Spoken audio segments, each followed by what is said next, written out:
Vamos chocar a internet com o Orca Slicer, Jubilo.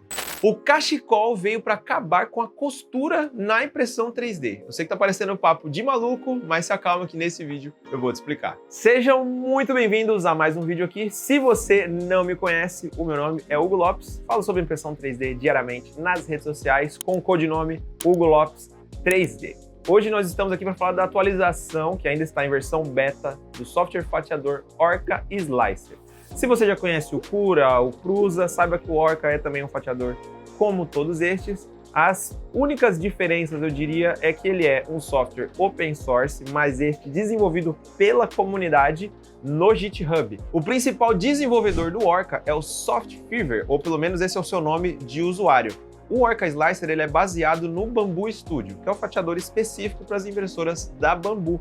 Porém, ele foi acrescido aí de muitos perfis de outras impressoras, de outros fabricantes que também sejam controladas por Klipper ou impressoras que também não sejam Klipper, enfim. Ele se tornou um software muito versátil. E olha só que maluquice. O Orca é baseado no Bambu Studio. O Bambu Studio é baseado no Prusa. E assim vai se sucedendo essa árvore aí de atualizações. Mas o que é interessante, no Orca Slicer tem muito mais opções do que no Bambu por conta desse desenvolvimento colaborativo da comunidade. E especificamente nesse vídeo, nós temos essa opção muito legal que seria a costura cachecol. Vou te explicar já já como ela funciona. E ela faz parte da versão beta, que será do Orca Slicer 2.0. Então ainda está em fase de testes. Tem muitos membros da comunidade fazendo testes incessantes das funções novas. Essa é a que tem chamado mais atenção da galera. Só que eu vou dar uma passada com vocês agora em toda a nota de atualização, com todas as novidades desse novo Orca Slicer. Fala pessoal, vou dar uma passada com vocês aqui no release do Orca Slicer. A gente ainda está na versão beta 2.0. E aqui são listadas todas as implementações, né, nessa nova versão do software. A principal delas, a mais falada, é o Scarf Joint Seam. Então é a costura cachecol, que será o objeto principal aqui de estudo no nosso vídeo, beleza? Para vocês verem aqui um pouquinho da diferença entre a costura habitual e a costura Scarf. Mas também temos outras atualizações aqui nesse release. Eu vou deixar o link aí na descrição, caso você queira ver em mais detalhes. Mas tem algumas atualizações que eu também achei bem interessantes. Não testei elas hoje aqui. Se você quiser que eu teste, por exemplo, essa compensação desse final de quinas, vamos dizer assim, né? Quando a gente está fazendo a camada de topo sólida, vai chegando no final, vai acumulando filamento.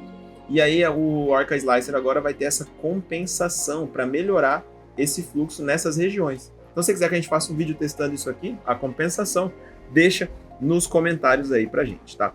Além disso, tem outras funções também visuais, como este cubo aqui, que eu até vou mostrar para vocês, na parte de baixo, para você visualizar a mesa e controlar aqui através dos eixos e faces de eixos também, para visualizar tanto a peça como também a prévia do fatiamento. Tivemos mudança também no preenchimento de vãos, entre algumas outras correções de bugs aqui, que você pode ver em mais detalhes nesse release.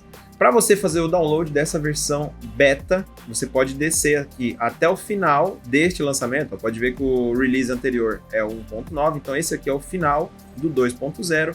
Tem a versão para Linux, Mac, que é o meu caso, e também a versão mais comum, né, que as pessoas usam, que é o Windows, certo? Então você pode fazer o download aqui do software na parte final. Aqui, ó, para você ver o tamanho que é a comunidade de Orca Slicer, esses são os contribuintes, né? As pessoas que contribuíram para o desenvolvimento desta versão. Olha só quanta gente da comunidade está trabalhando para que a gente chegue né, no resultado desse software. Bom, galera, o modo de costura que nós já conhecemos, ele acontece porque as impressões são feitas em camadas e elas têm um primeiro ponto inicial do perímetro, o bico faz e volta até esse mesmo ponto.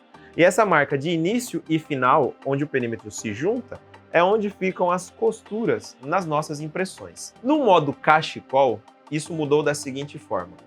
A costura ela começa num ponto, mas ela é feita em rampa até ela se estabilizar no perímetro, e aí quando ela volta e encontra aquele mesmo ponto, ela refaz uma rampa no sentido contrário, meio que para se sobrepor. E é por isso que a gente chama de cachecol, porque são duas paredes em rampa se sobrepondo, encaixando perfeitamente. Assim como eu estou mostrando para vocês aqui nessa simulação que eu fiz dentro do Fusion. Então agora a gente começa no fluxo 0, a gente vai aumentando essa taxa volumétrica de saída de material até estabilizar na altura de camada e largura de extrusão que você selecionou. Você faz o perímetro e quando você chegar naquele ponto onde partiu do 0, agora você vem diminuindo o fluxo gradativamente e essas duas partes se convergem, formando ali o fechamento desse perímetro, tanto na altura como na largura desejada também. É todo um cálculo bem mais complexo do que só início e fim. Vamos ao fatiador rapidinho, só para mostrar um pouco da interface do Orca para vocês e onde está essa opção da costura cachecol. Estamos aqui agora de fato na interface do Orca Slicer, mas ele é um software muito parecido com o Bambu Studio, tá? Praticamente a mesma interface. Ele tem mais configurações, tá? Tem mais perfis de impressora que você pode encontrar nessa engrenagem que eu cliquei. Você pode criar uma impressora do zero, seja ela Clipper ou Marlin, ou então encontrar aqui inúmeros perfis prontos já de impressoras para você poder trabalhar. Aí você pode criar o seu perfil de filamento, aqui na aba filamento, e também os seus perfis de impressão, assim como eu já tenho o meu perfil aqui. Esse é um software que a gente está já desenvolvendo o módulo dele para o nosso curso, tem link na descrição. Quando eu estiver disponível, vocês sempre são notificados, né, sobre as aulas novas. Mas enfim, é um software que eu estou testando e, cara, é muito interessante, tá bom? Bom, vamos lá. Imprimir o primeiro teste aqui. Eu tô com o meu perfil padrão, não tem nada de especial aqui. Principalmente para os nossos alunos, vocês não vão ver nada de muito diferente do que a gente já conhece no Bambu Studio, no Prusa mesmo, tá? A única diferença, eu dei uma reduzida na velocidade da parede externa, justamente para a gente testar costura aqui, para que nada atrapalhasse o nosso resultado visual ali da costura. Tirando isso, tudo no padrão, altura de camada 0.2, a largura de extrusão mantive até o padrão que vem no software. Vamos só fatiar, mostrar para vocês o posicionamento da costura, realmente não. E aí a costura vai estar, ó, retinha dessa forma ali na nossa peça. Eu vou desabilitar isso aqui também que eu não gosto, galera. Esta opção de apenas uma camada, uma parede na camada de topo. Show! Então a gente vai imprimir desta maneira. Essa aqui seria a marca de costura e aqui também nessa parte que é mais esférica, isso aqui seria para a gente testar primeiro um ângulo reto, depois uma superfície curva, voltando para o ângulo reto, onde a gente teria mais overhang nesta região da peça, né? Do centro para baixo, onde a gente tem mais overhang. Mesma coisa na esfera, do centro para baixo, a gente tem mais overhang. Primeiro teste, vamos botar para imprimir. Bom, galera, e esse primeiro teste que eu imprimi foi com a costura normal, como nós já conhecemos, para que ficasse nítido, usando o mesmo filamento, a mesma impressora, para que a gente percebesse as peças de acordo com os próximos testes que eu vou mostrar para vocês. Então, não tem nada de novo, um ponto de início e fim, e a gente tem nossa costura, ou em inglês ali o sim, que é a cicatriz da peça. Bom, primeira comparação, essa foi a que eu fiz meio de cabeça dura, falei, vamos aprender a configuração sozinho. Geralmente eu sempre testo uma vez. Então a gente vem aqui, ó, em Seam, é aqui que você vai encontrar essa alternativa. E tem, ó, o Scarf Joint Seam, seria o cachecol. A gente vai mudar, que está em nenhum, então a gente vai mudar aqui para contorno e furos. Se você colocar somente o contorno, ele vai fazer apenas em camadas externas. Regiões que ele identificar um furo, ele não vai fazer essa opção. Então você pode colocar contorno e furos ou só contorno. No nosso caso aqui não vai fazer diferença, porque a gente está fazendo só na parte de fora mesmo, não tem nada furado aqui para a gente testar, certo? Agora o Conditional Scarf eu não vou ativar, tem algumas pessoas que ativaram, porque ele só vai mostrar o Scarf onde não tem a overhang, então eu prefiro ativar na peça inteira, ainda mais que aqui o nosso objetivo é de teste, vamos manter. Agora, outra opção que é legal aqui, ó, é a gente colocar, ó, o Scarf Joint também nas paredes internas. Eu vou ativar isso para que ele faça a costura em todas as paredes, senão ele muda. Olha só como a costura já ficou meio diferente, ó. Uma curvatura um pouco mais fora. Deixa eu mostrar aqui para flow. Tá vendo? Então o fluxo da peça agora vai sendo corrigido para tentar tirar o que seria a costura, fazendo aquela rampinha que eu expliquei para vocês. Algo interessante aqui, acho que é isso. O nosso primeiro teste foi só ativar mesmo e vamos colocar para imprimir.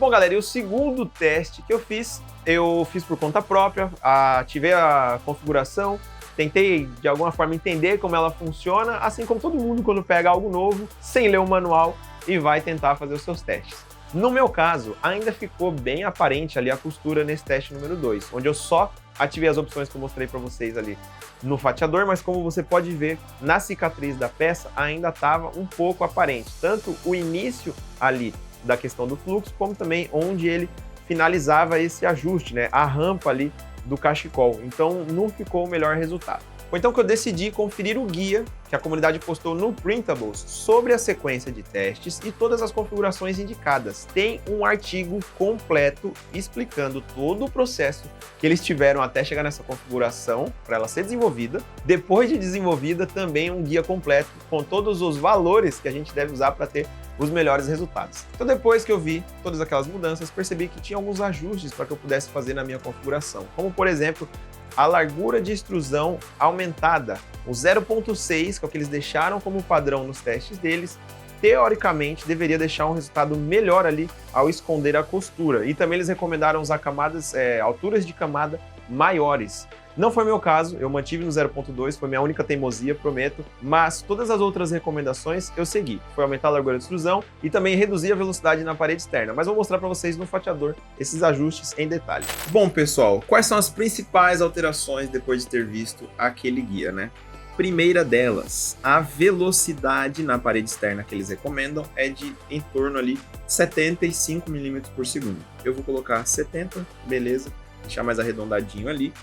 E também, eles mencionaram... Ah, tá. Não está aqui em cima.